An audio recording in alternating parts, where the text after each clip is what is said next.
Hello viewer, এখন আমি আপনাদের সাথে শেয়ার করব কিভাবে আপনি আপনার কাঙ্ক্ষিত লিঙ্কডইন অ্যাকাউন্টে দেখতে পারবেন যে whose view your profile last 90 days। So let's take a look how to do that. সেক্ষেত্রে প্রথমত আপনি আপনার কাঙ্ক্ষিত যে লিঙ্কডইন অ্যাকাউন্টটি আছে তা ওপেন করুন।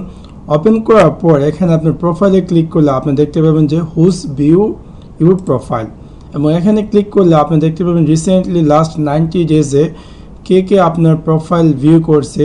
আপনি চাইলে সেই পার্সনটিকে যদি চান কোন ধরনের মেসেজ করতে, send him her any message whatever, আপনি চাইলে তা করতে পারেন। তাছাড়া আপনি চাইলে who view your post, who ranked up for profile view, এভাবে আপনি চাইলে আপনার কাঙ্ক্ষিত যে রিসেন্টলি যারা আপনার প্রোফাইলটি ভিউ করেছে লিঙ্কডইন অ্যাকাউন্টে, এবং আপনি যদি চান তাদের সাথে যোগাযোগ করার জন্য তাদের সাথে সিম্পলি যোগাযোগ করতে পারবেন। So that's it. Thanks for watch my video. Like and subscribe.